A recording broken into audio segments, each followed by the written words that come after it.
जय हिंद दोस्तों, एक बार फिर से स्वागत है आप सभी का। जीके जीएस के इंपॉर्टेंट एमसीक्यू फॉर्मेट में क्वेश्चन होने वाले हैं, आपके लिए बहुत ही ज़्यादा इम्पॉर्टेंट होगी। और चलते हैं अब अपने क्लास में और देखते हैं आज हमारे लिए पहला प्रश्न है यहाँ पे क्या होने वाला है। उससे पहले सिर्फ एक लाइन है कि जो उड़ने का शौक रखते हैं वो गिरने का खौफ नहीं रखते। तो बिल्कुल सही बात है, अगर आपने मन बना ही लिया है ऊंची उड़ान का तो कद नापना बेकार है आसमान का। तो कद नहीं देखने हैं दोस्त, अपनी सफलता को देखो, क्योंकि सफल हो जाओगे ना। ये जितने भी दुख दर्द आज आपको लग रहे हैं ना, ये बहुत छोटे हैं, बहुत छोटे दोस्त, आप सोच नहीं सकते, उससे भी छोटे हैं। बस क्या है ना, आज हमारे पास सफलता नहीं है तो हमारा पूरा फोकस इस दर्द पे रहता है, तो इसलिए आप थोड़ा सा ध्यान देंगे। और यहाँ पे देखिए, यहाँ पे क्वेश्चन हमारे समझ आ चुके हैं कि पेरिस ओलंपिक 2024 में किस देश ने जीते सर्वाधिक मेडल। तो सबसे ज़्यादा मेडल किस देश ने जीते हैं, तो यहाँ पे आप क्या बताएंगे। तो यहाँ पे आपको ध्यान रखना है भैया, वो यूएसए हो जाएगा आपका। यहाँ पे अमेरिका सही जवाब ऑप्शन ए हो जाएगा। और मैं आपको बता दूं कि अमेरिका ने टोटल कितने मेडल जीते हैं, तो वो जीते हैं 126 मेडल। कितने? 126 मेडल, जिसमें 40 तो स्वर्ण पदक हैं, 40 तो गोल्ड जीते हैं और 44 जो हैं वो रजत हैं, वो भी ध्यान रखना। और यहाँ पे 42 जो हैं वो कांस्य हैं। अब यहाँ पे देखो, ये तो आ गया पहले नंबर पे। अब दूसरे नंबर पे कौन रहा? चीन रहा, इसने 91 मेडल जीते हैं। लेकिन अगर बात करेंगे हम अपने भारत की कि हम लोगों ने कितने मेडल जीते, तो हमने टोटल 6 जीते, जिसमें एक हमारा रजत है, बाद बाकी 5 कांस्य हैं, जो कि रजत भी हमारा नीरज चोपड़ा जी लेके आए हैं, तो वो तो आपको पता ही होगा। और हम अगर पायदान पे देखा जाए कि चौथे नंबर पे रहे हैं, तो हमारा 71वां स्थान रहा है ओलंपिक में। चौथा स्थान रहा है, 71वां स्थान रहा है, तो ये भी हम लोग विशेष तौर पे ध्यान रखेंगे। और चलते हैं दोस्त अपने अगले प्रश्न की तरफ। और यहाँ पे हमारा जो अगला है वो है कि मातृभूमि योजना किस राज्य से संबंधित है। मातृभूमि योजना, देखो योजनाओं से संबंधित प्रश्न पूछे जाएंगे, इसलिए ये इंपॉर्टेंट है।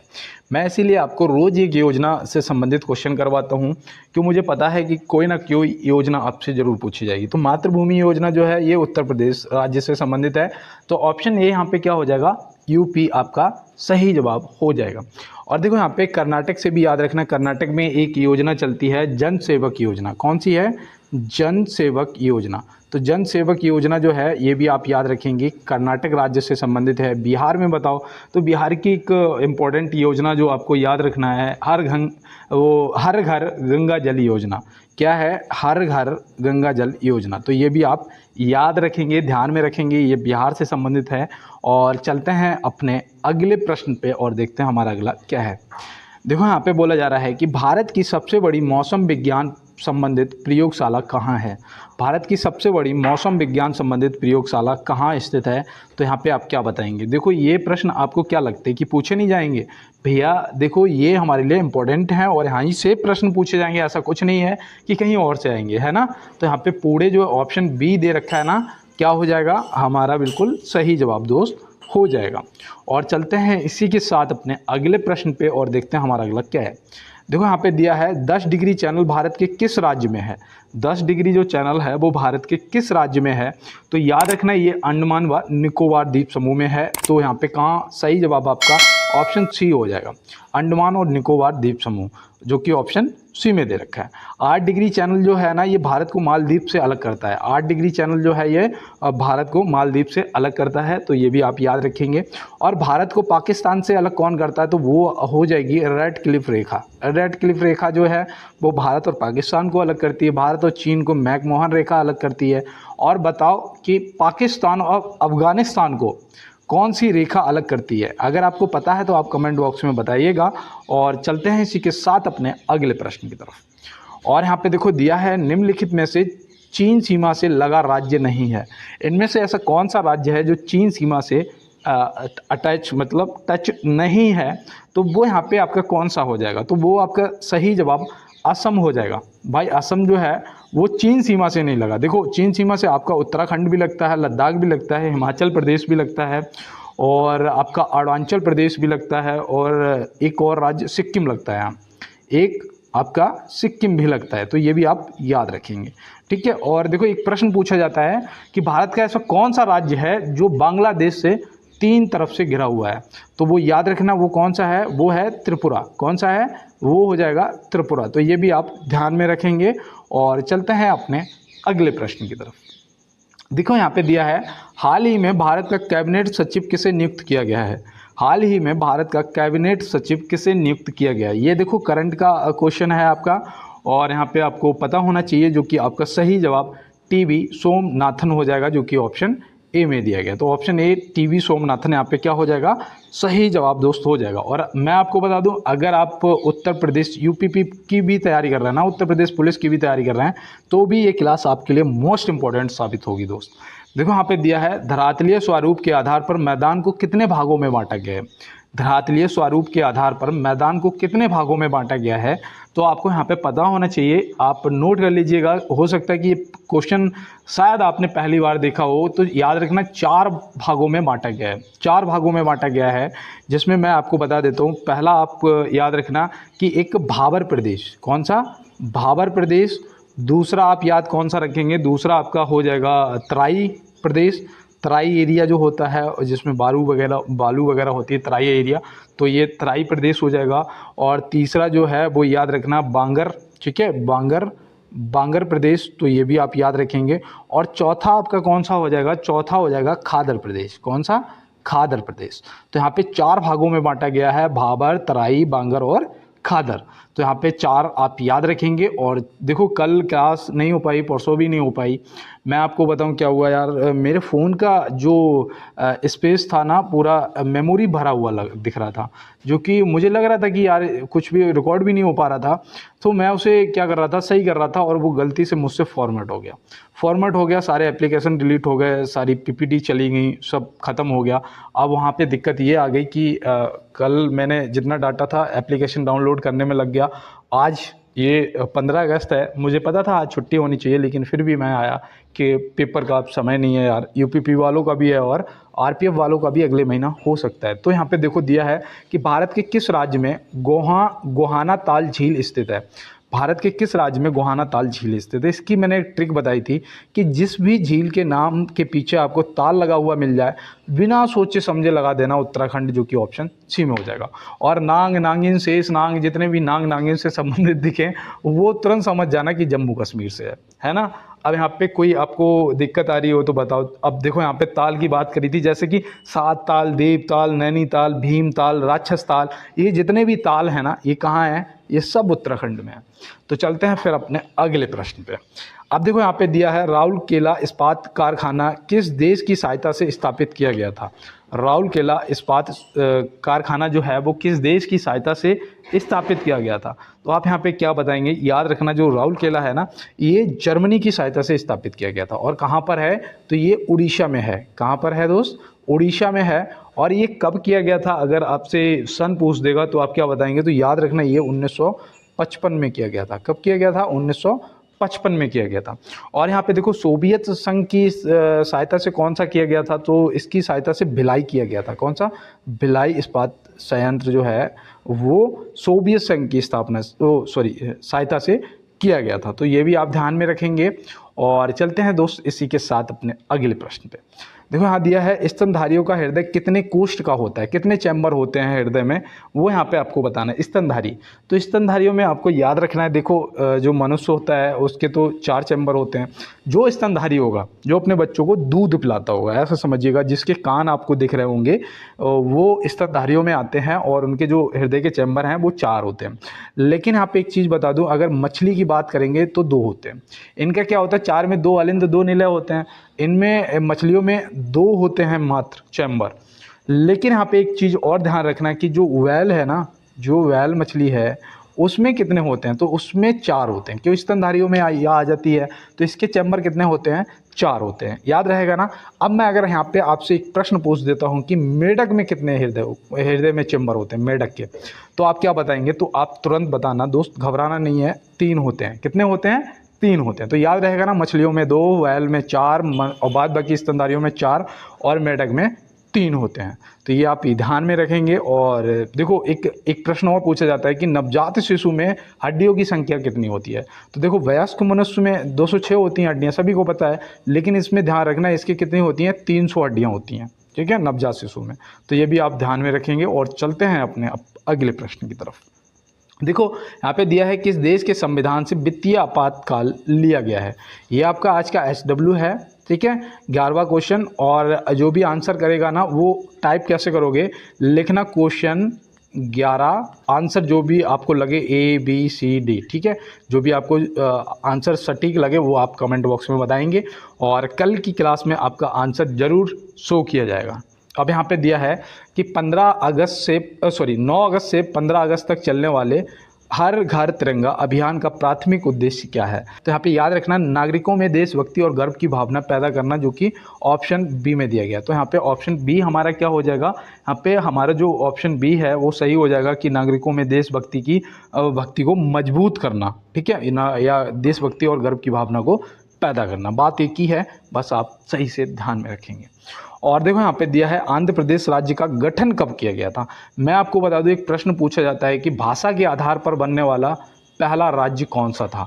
तो भाषा के आधार पर बनने वाला पहला राज्य आपका आंध्र प्रदेश था, जो कि 1 अक्टूबर 1953 को बना था। और इसे पूर्ण राज्य का दर्जा कब दिया गया, ये भी पूछा जा सकता है। तो याद रखना 1956 में इसे पूर्ण राज्य का दर्जा दे दिया गया था। तो ये देखो आपको ध्यान में रखना है दोस्त, और इस तरीके के प्रश्न आपसे पूछे जाते हैं। और मैंने आपको छत्तीसगढ़, उत्तराखंड और झारखंड, ये तीनों मैंने आपको बताए थे कि ये ज़्यादा पूछे जाते हैं। तो ये मैंने बताए थे ना 1 नवंबर 2001, 1, 9 और 15। तो ऐसे आप ध्यान में रखेंगे। और यहाँ पे देखो दिया है कि निम्नलिखित में से कौन रासायनिक ऊर्जा को विद्युत ऊर्जा में बदलता है। यहाँ पे मैं आपसे और भी प्रश्न पूछूंगा, पहले तो आप इसका जवाब करिएगा कि कौन है जो रासायनिक ऊर्जा को विद्युत ऊर्जा में बदलता है। तो याद रखना वो हो जाएगी आपकी बैटरी या विद्युत सेल, आपको लिखा हुआ मिलेगा विद्युत सेल या फिर बैटरी। मोमबत्ती का काम क्या होता है, मोमबत्ती जो है ये रासायनिक ऊर्जा को किस में बदलती है। तो ये रासायनिक ऊर्जा को प्रकाश या ऊष्मा में बदल देती है। ये प्रकाश ऊर्जा में बदल देती है ना भाई, ये जलती है तो प्रकाश होता है, तो प्रकाश ऊर्जा में, ना कि ये विद्युत ऊर्जा में, है ना। तो ये प्रकाश ऊर्जा में मोमबत्ती बदलती है। जनरेटर क्या करता है, ये आंतरिक ऊर्जा को विद्युत ऊर्जा में बदलता है भाई। जब ये चलता है, घूमता है तो बत्ती बनती है ना। अब आप यहाँ पे ये बताओ कि बत्ती से क्या चलता है जो यांत्रिक ऊर्जा में बदल देता है। जैसे कि आपका मोटर हो गया, मोटर क्या काम करता है, मोटर बत्ती से चलता है, विद्युत से चलता है ना, बिजली से, और ये कार्य करता है कारखानों में, तो ये यांत्रिक ऊर्जा हो गई।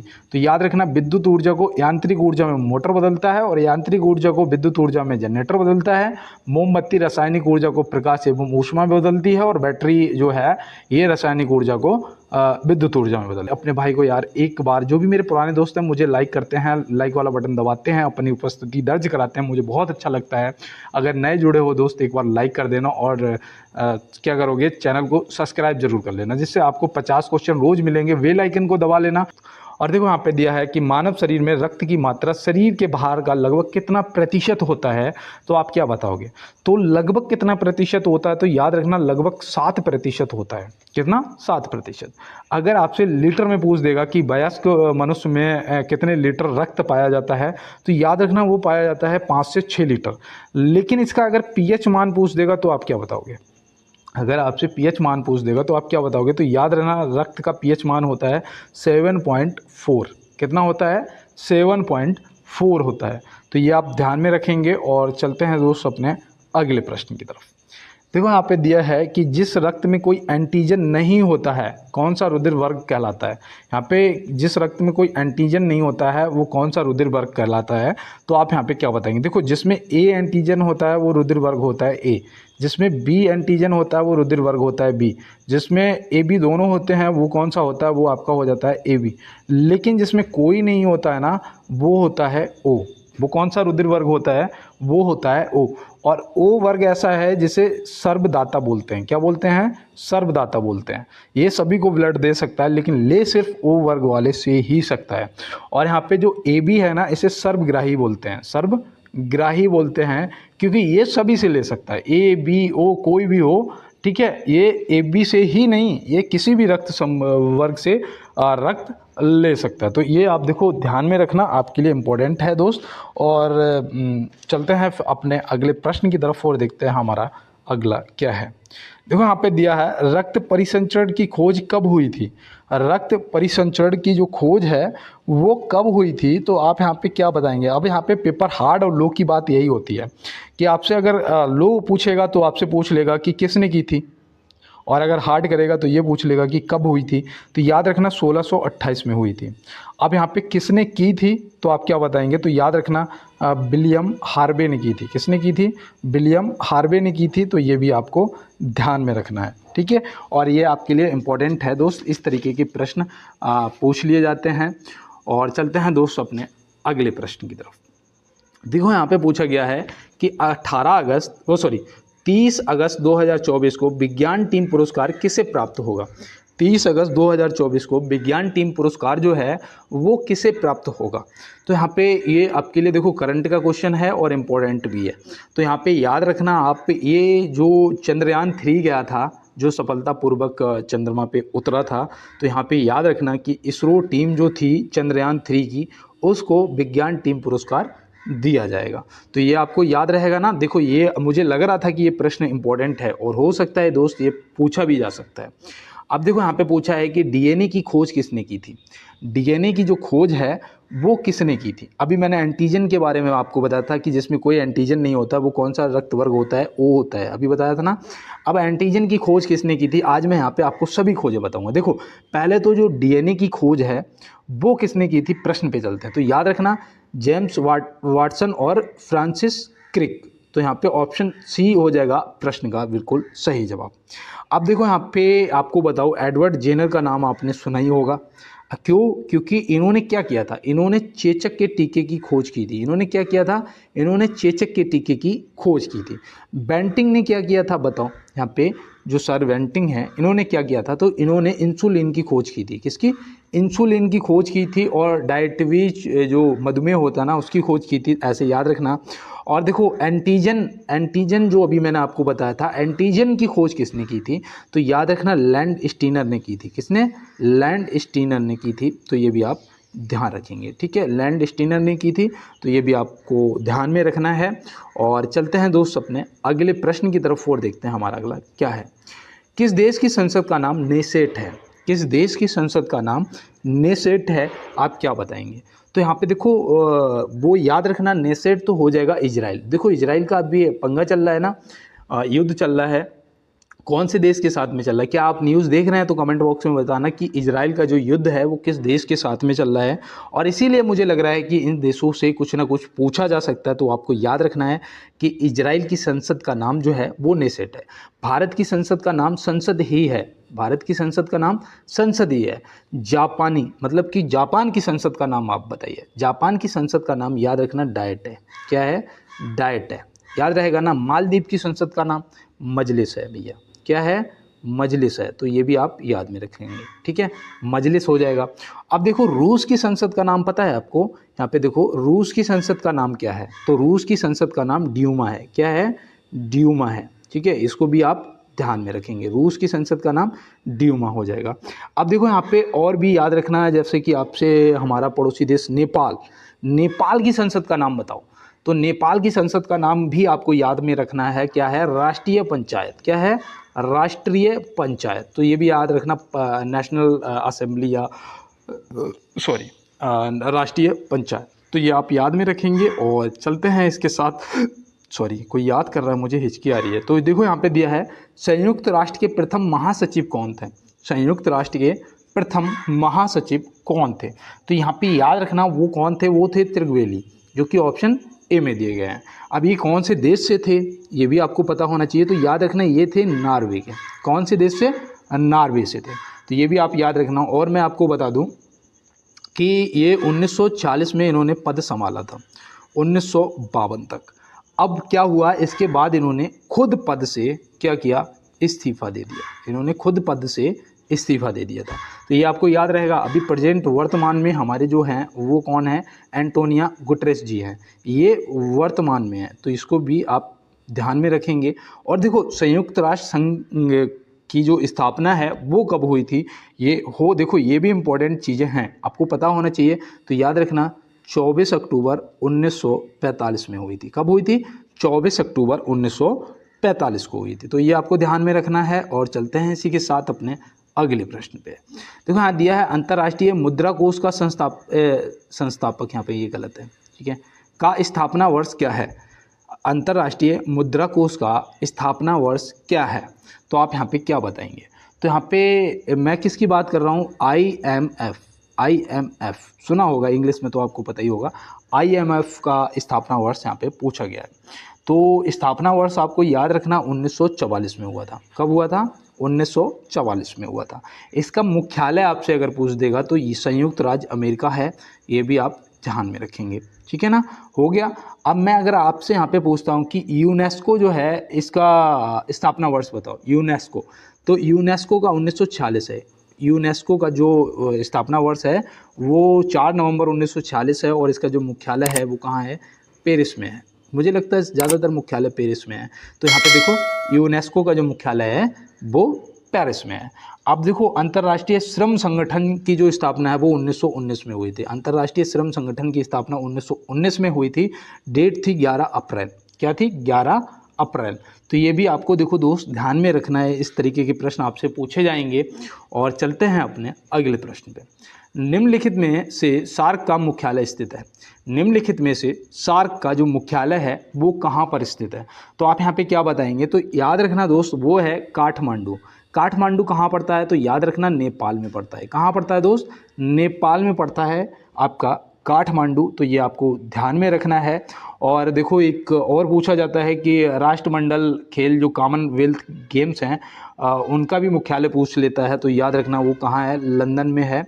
और देखो आपसे उसका भी पूछ लेता है विश्व व्यापार संगठन, जिसे आप इंग्लिश में क्या बोलते हो, WTO बोलते हो ना, इसका मुख्यालय भी आपसे पूछा जाता है। तो याद रखना कहाँ है, जेनेवा में है। कहाँ है दोस्त, जेनेवा में है। और इसी के साथ चलते हैं अपने अगले प्रश्न की तरफ और देखते हैं हमारा अगला क्या है। 2024 में बांग्लादेश में छात्रों के विरोध प्रदर्शन का मुख्य कारण क्या था। 2024 में जो अभी बांग्लादेश में विद्रोह चल रहा है उसके प्रदर्शन का जो मुख्य कारण था वो क्या था, तो वो यहाँ पे हो जाएगा आपका सही जवाब आरक्षण। ये आपकी करंट का क्वेश्चन है दोस्त, हो जाएगा आरक्षण। आरक्षण क्या है, आरक्षण ये था कि जो स्वतंत्रता सेनानी थे उनके रिश्तेदारों को क्या चाहिए था, सरकारी नौकरियों में 30% आरक्षण चाहिए था। इस वजह से ये विरोध प्रदर्शन हुआ। तो ये आपको ध्यान में रखना है। और चलते हैं इसी के साथ अपने अगले प्रश्न की तरफ और देखते हैं हमारा अगला क्या है। देखो यहाँ पे पूछा गया है कि विश्व स्वास्थ्य दिवस कब मनाया जाता है। क्या बताएंगे, यहाँ पे आपका सही जवाब होना चाहिए 7 अप्रैल, जो कि ऑप्शन ए में दिया गया है। तो ये आपको याद रहेगा ना। 18 अप्रैल को क्या मनाया जाता है, तो 18 अप्रैल को याद रखना विश्व विरासत दिवस मनाया जाता है। क्या मनाया जाता है, विश्व विरासत दिवस मनाया जाता है। तो ये भी आप याद रखना। 22 अप्रैल को क्या मनाया जाता है, ये तो यार पता होगा, सभी को पता होगा, तुरंत बता दोगे, पृथ्वी दिवस मनाया जाता है। क्या मनाया जाता है, पृथ्वी दिवस मनाया जाता है। 16 सितंबर को क्या मनाया जाता है बताओ, ये आप बताओगे कमेंट बॉक्स में। एक आपके लिए छोड़ता हूँ 16 सितंबर। और मैंने परसों की क्लास में आपको बताया था 4 दिसंबर को तो वो मनाते हैं यार, क्या मनाते हैं, नौसेना दिवस मनाते हैं, ठीक है, नौसेना दिवस। तो ये तो आपको पता ही रहेगा। और देखो 4 मार्च को क्या मनाते हैं बताओ, 4 मार्च को क्या मनाते हैं, पता है क्या, 4 मार्च को मनाते हैं राष्ट्रीय सुरक्षा दिवस। तो चलते हैं फिर अपने अगले प्रश्न की तरफ। निकट दृष्टि दोष दूर करने के लिए किस लेंस का प्रयोग किया जाता है। निकट दृष्टि दोष, देखो इसका उल्टा होता है। अगर किसी को निकट दृष्टि दोष है तो आप ये नहीं कह सकते कि उसे पास का नहीं दिख रहा, उसे दूर का नहीं दिख रहा है, उसे दूर का नहीं दिख रहा है, इसलिए उसे निकट दृष्टि दोष बोलते हैं। जिसको दूर करने के लिए, जैसे मायोपिया भी बोलते हैं ना, मायोपिया, तो याद रखना अवतल लेंस का प्रयोग करते हैं। क्या, अवतल लेंस का प्रयोग करते हैं। अगर किसी को दूर दृष्टि दोष है तो उसे निकट का नहीं दिख रहा है, समझ गए ना, उल्टा होता है, उसके लिए उत्तल लेंस का प्रयोग करते हैं। और वाहनों में जो साइड मिरर लगा होता है ना, पीछे देखने के लिए, देखा है ना, शीशा लगा होता है, उसमें भी आपका उत्तल लेंस लगा होता है ना। और जो फ्रंट का होता है लाइट वाला शीशा, वो हेडलाइट का, उसमें अवतल लेंस लगा होता है। तो ये आप ध्यान में रखेंगे। और देखो यहाँ दिया है सूर्य से प्राप्त रंगों में किस रंग का विक्षेपण सर्वाधिक होता है, कौन सा रंग सबसे ज़्यादा विचलित होता है, तो वो होता है बैगनी। और सबसे कम कौन सा होता है, तो वो होता है लाल। सबसे कम विचलित कौन सा रंग होता है, वो होता है आपका लाल। तो मुझे लग रहा है यहाँ पे मैंने जो आपको बताया है आपको समझ आया होगा, और अगर समझ आता है तो यार कमेंट बॉक्स में बताया करो। काफ़ी दोस्तों ने मुझे कमेंट किए हैं अलग अलग तरीके से, सभी को यार बहुत बहुत धन्यवाद। और कोई दोस्त तो ये कह रहा था कि भैया हम आपको वाकई में दिल से सपोर्ट करते हैं, तो मुझे यार उस टाइम ऐसा लगता है कि यार आप सबको यार सपोर्ट करना चाहिए और मुझे भी आपका सपोर्ट करना चाहिए।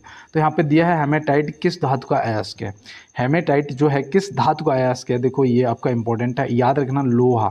ऑप्शन सी यहाँ पे क्या हो जाएगा, और लोहा आपका जो है वो सही जवाब दोस्त हो जाएगा। दिया है कि संविधान के किस अनुच्छेद में कहा गया है कि संघ की राजभाषा हिंदी और लिपि देवनागरी होगी। संविधान की किस अनुच्छेद में कहा गया है कि संघ की जो भाषा है वो हिंदी और जो लिपि होगी वो देवनागरी होगी। तो याद रखना वो अनुच्छेद 343 में कहा गया है। ये तो यार बिल्कुल रट जाने चाहिए, मैं कब से आपको कंटिन्यू करवा रहा हूँ, है ना। अब यहाँ पे देखो आपका जो अनुच्छेद यहाँ पे दे रखा है अनुच्छेद 368, ये क्या है, ये हर किसी की ज़िंदगी में चलता है। 368 जो है ये सभी की ज़िंदगी से संबंधित है। पूछो कैसे, वैसे तो ये संशोधन से संबंधित है, लेकिन क्या करें, यहाँ तो रोज़ ज़िंदगी में एक नया संशोधन होता है ना। तो 368 लागू रहता है। अब यहाँ पे देखो 352 जो है ये राष्ट्रीय आपातकाल से संबंधित है। राष्ट्रीय आपातकाल 352, 356 आपका और 360, ये तीनों आपको पता होने चाहिए। और चलते हैं दोस्त अपने अगले प्रश्न की तरफ। देखो यहाँ दिया है किस देश ने नो बैन एक्ट बिल पारित किया है। ये इंपॉर्टेंट है आपके लिए, ये आपको पता होना चाहिए कि वो कौन सा देश है जिसने नो बैन एक्ट बिल पारित किया है। तो इनमें से कोई नहीं। आप सोच रहे हो भैया कौन सा देश है, तो वो भैया है अमेरिका। कौन सा है, अमेरिका है। तो ये अभी आपको ध्यान में रखना है। वो कौन सा देश है दोस्त, अमेरिका है जिसने नो बैन एक्ट बिल पारित किया है। ये क्या है ना, इनके जो धर्म से संबंधित है कि इनके जो राष्ट्रपति हैं वो कहाँ जा सकते हैं, या धर्म से ऐसे इनका संबंधित है यार। और यहाँ पे देखो दिया गया है कि महात्मा गांधी और लॉर्ड इरविन के मध्य समझौता कब हुआ था। आज तो 15 अगस्त है और ये प्रश्न इम्पोर्टेंट आपके लिए है कि महात्मा गांधी और लॉर्ड इरविन के मध्य समझौता जो हुआ था वो कब हुआ था। तो यहाँ पे आप क्या बताएंगे, 5 मार्च 1931 में हुआ था। कब हुआ था, 5 मार्च 1931 में हुआ था। तो ये आपको देखो ध्यान में रखना है। और मैं आपको बता दूं ये लंदन में हुआ था। कहाँ हुआ था, लंदन में हुआ था। जो गोलमेज सम्मेलन हुए थे ना, गोलमेज सम्मेलन, तो ये द्वितीय गोलमेज सम्मेलन हुआ था। एक प्रश्न आता है कि गांधी जी ने कितने गोलमेज सम्मेलनों में भाग लिया था, है ना। आप बताएंगे कमेंट बॉक्स में। मैं आपको पहले बता चुका हूँ, इसीलिए मुझे ये याद भी है कि मैं आपसे आज पूछ रहा हूँ। और देखो जो प्रथम गोलमेज सम्मेलन था वो हुआ था आपका 1930 में, और जो द्वितीय था वो हुआ था 1931 में, और जो थर्ड था वो हुआ था 1932 में। तो यहाँ पे तीनों गोलमेज सम्मेलन आपको याद रखने हैं और तीन के तीनों लंदन में हुए थे, ये आप ध्यान में रखेंगे। आज चलते हैं अपने अगले प्रश्न पे। भारतीय राष्ट्रीय कांग्रेस के किस अधिवेशन में पूर्ण स्वराज्य की घोषणा की गई थी।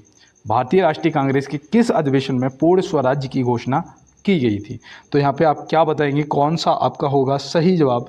तो याद रखना है यहाँ पे आपका जो राइट आंसर है वो होना चाहिए लाहौर। लाहौर में हुई थी। अब यहाँ पे पूछा है कि अधिवेशन में पूर्ण स्वराज्य की घोषणा की गई थी, किस अधिवेशन में पूर्ण स्वराज्य की घोषणा की गई थी। तो भैया वो लाहौर अधिवेशन था। वो कौन सा था, लाहौर अधिवेशन था। और उसके अध्यक्ष जो थे वो थे जवाहरलाल नेहरू जी। अब ये कमेंट बॉक्स में आप बताएंगे इसका आंसर कि ये जो अधिवेशन है ये कब हुआ था। इनमें से कौन सा होगा आपका सही जवाब, ये आप मुझे बताएंगे कमेंट बॉक्स में। और चलते हैं इसी के साथ अपने अगले प्रश्न पे। देखो ये तो आपको पता होना चाहिए क्योंकि आज तो 15 अगस्त है यार, और थोड़ा तो देश के बारे में आपको पता होना ज़रूरी भी है। यहाँ पे दिया है कि FIH पुरुष हॉकी विश्व कप 2023 का विजेता कौन है। FIH पुरुष हॉकी विश्व कप 2023 का विजेता कौन है। तो आप यहाँ पे क्या बताएंगे, यहाँ पे जो आपका सही जवाब है वो होना चाहिए जर्मनी। जर्मनी विजेता है और बेल्जियम जो है ये उप विजेता है। ये आपके करंट के क्वेश्चन है, याद रखना। और इसका जो आयोजन है ना, इसका जो आयोजन है ये इंपॉर्टेंट इसीलिए कि इसका आयोजन ओडिशा में हुआ था। कहाँ हुआ था, ओडिशा में हुआ था, इसीलिए ये आपके लिए इम्पोर्टेंट है। तो ये भी आपको ध्यान में रखना है दोस्त। और चलते हैं इसी के साथ अपने अगले प्रश्न पे। विश्व खाद्य दिवस कब मनाया जाता है? विश्व खाद्य दिवस जो है ये कब मनाया जाता है? तो देखो, आज खाद्य दिवस से संबंधित मुझे लग रहा है कि मैंने आपको काफ़ी क्वेश्चन करवा रहा हूँ, लगभग 8-10 क्वेश्चन हो जाएंगे आपके दिवस से संबंधित। तो यहाँ पे जो विश्व खाद्य दिवस है ये 16 अक्टूबर को मनाया जाता है। कब? 16 अक्टूबर को। 24 अक्टूबर को कौन सा दिवस मनाया जाता है? तो 24 अक्टूबर को भी याद रखना, विश्व पोलियो दिवस। क्या? विश्व पोलियो दिवस। 2 बूंद जिंदगी के। सभी ने पिए होंगे दोस्त, मैंने भी पिए हैं यार, 5 साल तक पिलाए जाते थे। तो याद रखना, मेरे दादा की ड्यूटी लगती थी तो मेरे बाबा की, तो मेरे बाबा मुझे लेके जाते थे और पोलियो पिला के लाते थे। और देखो यहाँ पे 5 दिसंबर दे रखा है, मैंने 4 दिसंबर अभी आपको बताया था, नौसेना दिवस बताया था ना। अब यहाँ पे 5 दिसंबर याद रखना, विश्व मृदा दिवस। क्या? विश्व मृदा दिवस। तो विश्व मृदा दिवस जो है वो आपका 5 दिसंबर हो जाएगा। और राष्ट्रीय खेल दिवस कब मनाया जाता है? मैं आपको वो बता रहा हूँ जो इम्पोर्टेंट है। और राष्ट्रीय खेल दिवस बताओ। राष्ट्रीय खेल दिवस याद रखना 29 अगस्त। किसके जन्म दिवस पे मनाया जाता है? क्या आपको पता है? पता है तो यार थोड़ा मुझे भी बताओ। और यहाँ पे देखो दिया गया है, निम्नलिखित में से ऑपरेशन अमानत किससे संबंधित है? ये देखो, ये जो इम्पोर्टेंट क्या कहते हैं, देशों के साथ में जो सैन्य अभ्यास होते हैं वो भी देखो एक बार देख लेना, हो सकता है यार पूछ लिया जाए सैन्य अभ्यास। और ये देखो ऑपरेशन अमानत पूछ लिया है। ये पता आपके लिए क्यों इम्पोर्टेंट है? बताओ। ये आपके लिए इसलिए इम्पोर्टेंट है कि ये भारतीय रेलवे से संबंधित है, और ये जिसमें आप जा रहे हो ना उसी पोस्ट से संबंधित है यार। यात्रियों का जो सामान खो जाता है ना उसकी ट्रैकिंग से संबंधित है, उसकी ट्रैकिंग से संबंधित है। तो ये भी आप ध्यान में रखेंगे, ठीक है ना, ऑपरेशन अमानत। तो चलते हैं फिर अपने अगले प्रश्न पे। भारत के किस देश के साथ यूपीआई सेवा शुरू करने के लिए समझौता किया है? भारत ने, यहाँ पे यही तो गलत है। देखो एक दोस्त कह भी रहा था लिखा कुछ होता है पढ़ते कुछ हो। अब मैं पढ़ता तो सही हूँ, लिखा गलत होता है तो मैं क्या करूँ यार, माफ़ी चाहता हूँ उसके लिए। देखो यहाँ पे है, भारत ने किस देश के साथ यूपीआई सेवा शुरू करने के लिए समझौता किया है? तो आप यहाँ पे क्या बताएंगे? मालदीव। ऑप्शन बी लगा देंगे जो कि क्या हो जाएगा? सही जवाब हो जाएगा हमारा। तो चलते हैं फिर अपने अगले प्रश्न की तरफ। यहाँ पे दिया है, वर्तमान में G20 के शिखर सम्मेलन हो चुके हैं। वर्तमान में G20 के कितने शिखर सम्मेलन हो चुके हैं? ये तो यार 2023 में लास्ट हुआ था, जो 2023 में वो हमारे भारत में हुआ था, 18वां, है ना, 18वां हमारे भारत में हुआ था 2023 में। 24 वाला अभी जो 2024 वाला है वो अभी तो हुआ नहीं है ना। जो कहाँ पे होगा? 19वां होगा ये ब्राज़ील में, ठीक है। कहाँ? ब्राज़ील में होगा 19वां, जो कि 2024 में होगा। लेकिन अभी वर्तमान में कितने 18 हुए हैं, है ना। और 2025 वाला जो 20 वाला है ये कहाँ होगा, कब होगा? तो ये 2025 में होगा दक्षिण अफ्रीका में। कहाँ? दक्षिण अफ्रीका में होगा, है ना। और इसके बाद आपका आ जाता है 20वां, ये आपका दक्षिण अफ्रीका में हो जाएगा। 37वां नहीं 20वां। और उसके बाद जो 2026 वाला, देखो ये होगा 24 वाला, ये होगा 25 वाला, 2026 वाला कहाँ होगा? ये 21वां होगा, जो कि अमेरिका में होगा जाके, है ना, अमेरिका में। यार इस पे पसीना आ जाता है ना डिस्प्ले पे, तो पेन सही, पेन नहीं, मैं फिंगर से लिखता हूँ, पेन तो है ही नहीं, तो यह सही से लिख नहीं पाता। तो याद रखना यहाँ पे प्रश्न का जवाब आपका 18 हो जाएगा। और देखो यहाँ दिया है, इसरो की स्थापना कब हुई थी? इसरो की स्थापना पूछी है। इसरो से आपसे क्या क्या प्रश्न पूछे जा सकते हैं? पहले तो याद रखना कि यहाँ पे इसरो की जो स्थापना पूछी है, प्रश्न का जवाब करेंगे 15 अगस्त 1969। 15 अगस्त 1969 मतलब आज के ही दिन 1969 में हुई थी, है ना। तो ये अब करंट बनता है, आपके लिए इम्पोर्टेंट बनता है ना, आपको समझ आ रहा है ना। आप देखो इसका जो मुख्यालय है वो कहाँ है? तो याद रखना वो भैया बेंगलुरु में है। कहाँ है? बेंगलुरु में है, ठीक है। इसके अध्यक्ष कौन है? तो याद रखना इसके जो अध्यक्ष हैं वो कौन है? एस सोमनाथ हैं, एस सोमनाथ हैं। ये तो भैया सभी को पता है, ठीक है, एस सोमनाथ हैं। अब यहाँ पे आपसे पूछ सकता है कि जो अंतरिक्ष मंत्रालय होता है ना वो किसके पास होता है? ये प्रश्न मैंने आपको 2 दिन पहले बताया था कि वो पीएम के पास होता है, जो कि अभी हमारे माननीय नरेंद्र मोदी जी के पास है ना। अब देखो यहाँ पे रॉकेट मैन ऑफ इंडिया किसे बोलते हैं? ये भी प्रश्न बनता है, रॉकेट मैन ऑफ इंडिया। तो याद रखना वो के शिवन को बोलते हैं, के शिवन जी को बोलते हैं। तो ये भी आप याद रखेंगे, है ना। अब यहाँ पे आपसे पूछा जा सकता है कि चांद पर पहुंचने वाला प्रथम व्यक्ति कौन था? तुरंत बता दोगे राकेश शर्मा थे, है ना। ये बहुत ईजी क्वेश्चन है। लेकिन अगर आपसे पूछ दिया जाएगा कि मिसाइल मैन ऑफ इंडिया कौन था, तो आप तुरंत बताएंगे APJ अब्दुल कलाम जी थे, है ना। तो ये आपको देखो दोस्त ध्यान में रखना है इन चीज़ों को। और चलते हैं अपने अगले प्रश्न की तरफ। तो यहाँ दिया है निम्न में से राज्य सरकार द्वारा लगाए जाने वाले कर हैं। निम्न में से राज्य सरकार द्वारा लगाए जाने वाले कर कौन कौन से हैं? तो मैं आपको बताऊं, एक तो याद रखना आपका मनोरंजन कर भी हो जाएगा, भू राजस्व कर भी हो जाएगा, पथ कर भी हो जाएगा, और इसके साथ में आपको याद रखना है आपका स्टाम्प शुल्क, एक बच रहा था ना, स्टाम्प शुल्क, ठीक है, जो स्टाम्प पेपर लेते हो ना उसका जो शुल्क होता है वो। तो यहाँ पे ऑप्शन यहाँ पे होना चाहिए था ये सभी, ठीक है। तो यहाँ पे ध्यान रखना ऑप्शन कोई भी नहीं है इनमें, यह सभी आपका सही जवाब हो जाएगा। यहाँ पे देखो दिया है कि केंद्र सरकार को सबसे अधिक शुद्ध स्वराज्य प्राप्त होता है। केंद्र सरकार को सबसे अधिक शुद्ध स्वराज्य प्राप्त होता है, कैसे होता है? तो याद रखना उत्पाद शुल्क से, जो कि ऑप्शन ए में दिया गया है। तो ऑप्शन ए यहाँ पे क्या हो जाएगा? सही जवाब हो जाएगा। और मैं आपको बताऊँ, थोड़ा मुझे गुस्सा आ गया कि वो चीज़ें मुझे याद आ गई। मैं जब उसने मुझसे 5,000 रुपये मांगे थे ना, मेरे मन में ये आया था कि एक रैप्टा मारूं इसके कान के नीचे। लेकिन दोस्त वही बात है कि वो सरकारी कर्मचारी है, वो नहीं है, वो तो दलाल है, बिठा रखा है। लेकिन वो लेखपालिका जी मुझ पर एक केस ठोक देती कि बताओ इन्होंने मेरे सहायक को कूट दिया पकड़ के। लेकिन वो पैसे मांग रहा था जिसका सबूत है मेरे पास, आज भी सबूत है, लेकिन उसके बाद भी उसका कुछ नहीं हुआ। इसे कहते हैं पैसे की ताकत। दे दिया होगा ऊपर अधिकारियों को, कुछ नहीं हुआ उसका यार। और यहाँ देखो दिया है किसी वस्तु पर एक मार्ग चिन्ह दर्शाता है, एक मार्ग नहीं इको मार्ग होता है, ठीक है। इको मार्ग चिन्ह जो होता है वो क्या दर्शाता है? तो वो दर्शाता है कि पर्यावरण की दृष्टि से सुरक्षित है और मापदंडों का पालन करता है। मतलब ऑप्शन ए और बी, बिल्कुल ऑप्शन ए और बी, मतलब कि सी जो है वो सही जवाब हो जाएगा। आपने देखा होगा ग्रीन टैग लगा होता है ना, ग्रीन टैग एक, तो वो होता है शुद्ध शाकाहारी, और एक पे रेड टैग लगा होता है, तो वो चीज़ों को ध्यान से देख के लेना। किसी पे अगर रेड ऐसे करके ऐसे एक डब्बा टाइप का बना होता है, उसमें ग्रीन ऐसे करके बिंदी टाइप की हो, तो ये जो ग्रीन होती है वो शाकाहारी होती है, और जो रेड होती है वो मांसाहारी होती है। इस तरीके से भी आप चीज़ों को याद में रखेंगे। एक मैंने आपको बताया था ISO 9001 प्रमाणित ट्रेन कौन सी है? मैंने उस दिन आपको बताया था भोपाल एक्सप्रेस बताया था ना, तो ये भी आप ध्यान में रखना। और चलते हैं इसी के साथ अपने अगले प्रश्न पे। देखो यहाँ दिया गया है किस एजेंसी संगठन ने भारत का पहला स्वदेशी ड्रोन रक्षा गुंबद, जिसे इंद्रजाल बोलते हैं, इंद्रजाल बनाया है? तो वो कौन सी कंपनी है, किसने बनाया है, कौन सी एजेंसी संगठन है? तो याद रखना वो है ग्रेन रोबोटिक्स है। और ये याद रखना कहाँ पे? हैदराबाद में। कहाँ पर? हैदराबाद में। तो ये भी आपको देखो दोस्त ध्यान में रखना है कि भारतीय संविधान का अनुच्छेद 40 राज्य को निर्देश देता है। जो संविधान का अनुच्छेद 40 है वो राज्य को क्या निर्देश देता है? तो याद रखना वो निर्देश देता है कि ग्राम पंचायतों का संगठन करें। तो यहाँ पे याद रखना ग्राम पंचायत के संगठन से संबंधित ऑप्शन ए सही जवाब हो जाएगा। और चलते हैं दोस्त अपने अगले प्रश्न पे। किस अनुच्छेद के द्वारा 6 से 14 वर्ष तक के बच्चों के लिए शिक्षा का अधिकार मूल अधिकार माना गया है? किस अनुच्छेद के द्वारा 6 से 14 वर्ष तक के बच्चों के लिए शिक्षा का जो अधिकार है वो मूल अधिकार माना गया है?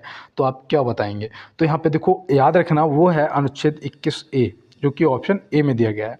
और मैंने आपको बताया था कि जो 11वां क्या जुड़ा था बताओ, 11वां जो मौलिक अधिकार जुड़ा था वो कब जुड़ा था? 86वें संविधान संशोधन द्वारा जुड़ा था 2002 में। कब जुड़ा था? 2002 में जुड़ा था। तो ये भी याद रखना उसमें मुफ्त और अनिवार्य शिक्षा का प्रावधान किया गया था, ये आपको ध्यान रखना। और ये कौन से भाग में आता है? तो ये भाग 3 में आता है, ये भाग 3 में आता है। तो इस चीज़ को भी आपको ध्यान में रखना है। और देखो यहाँ पे दिया गया है कि विधानसभा में कम से कम कितने अधिवेशन होने अनिवार्य हैं? विधानसभा में कम से कम कितने अधिवेशन होने अनिवार्य हैं? तो याद रखना 2, जो कि ऑप्शन बी में दिया गया है। तो ऑप्शन बी आपका सही हो जाएगा। और चलते हैं अपने अगले प्रश्न पे। पंचायत चुनाव हेतु निर्णय लेने का अधिकार किसके पास होता है? तो ये होता है राज्य सरकार के पास। कौन से आर्टिकल के तहत इन्हें ये अधिकार दिया गया है? तो याद रखना 243 के खंड 1 में, 243 के खंड 1 में, ठीक है, खंड 1 में ये आपको ध्यान में रखना है। तो चलते हैं अपने अगले प्रश्न की तरफ और देखते हैं हमारा अगला क्या है। न्यूटन के किस गति नियम से बाल, यहाँ पे लिखा है, माफ़ी चाहते हैं, बल का व्यंजक प्राप्त होता है? न्यूटन के किस गति नियम से बल का व्यंजक प्राप्त होता है? तो आप यहाँ पे क्या बताएंगे? याद रखना द्वितीय नियम, जो कि ऑप्शन बी में दिया गया है। और देखो यहाँ पे दिया गया है कि मनुष्य में गुणसूत्रों की संख्या कितनी होती है? मनुष्य में जो गुणसूत्र होते हैं उनकी संख्या कितनी होती है, तो यहाँ पे आप क्या बताएंगे? तो यहाँ पे याद रखना 46 होती है। कितने जोड़े होते हैं? 22 जोड़े होते हैं। इनको बोलते क्या हैं? इनका नाम क्या होता है? तो याद रखना ऑटोसोम होता है। क्या होता है? ऑटोसोम होता है। ऑटोसोम होता है। और चलते हैं इसी के साथ अपने अगले प्रश्न पे। देखो यहाँ पे दिया है पेंसिलिन बनाने में प्रयोग, नहीं यार पेंसिलिन नहीं, पेंसिल होगा, ठीक है। यहाँ पे थोड़ा एरर हो गया। पेंसिल बनाने में प्रयुक्त कार्बन, इसे मैं हटा देता हूँ यार, सही नहीं लग रहा है, गलत क्वेश्चन लिखा हुआ है। चलो मैं क्वेश्चन पूछता हूँ, आंसर आपके सामने ये रहे कि पेंसिल बनाने में प्रयुक्त कार्बन है। तो पेंसिल बनाने में प्रयुक्त कार्बन जो होता है वो होता है ग्रेफाइट। क्या होता है? ग्रेफाइट, जो कि ऑप्शन ए में दिया गया है। और चलते हैं अपने अगले प्रश्न की तरफ। देखो यहाँ पे दिया है टीके की खोज किसने की थी? ये मैंने आपको जो परसों क्लास हुई थी, इससे पहले वाली क्लास, उसमें मैंने आपको बताया था, और इसीलिए आज ये आपके लिए HW है। ये आप मुझे कमेंट बॉक्स में बताएंगे कि टीबी की जो खोज है वो किसने की थी। और दोस्त मिलते हैं नेक्स्ट क्लास में, और थोड़ा सा इस क्लास को यार शेयर कर देना, वायरल करा देना। और मिलते हैं दोस्त नेक्स्ट क्लास में और नेक्स्ट प्रश्नों के साथ में। तब तक के लिए मेरे सभी दोस्तों को मेरा जय हिंद।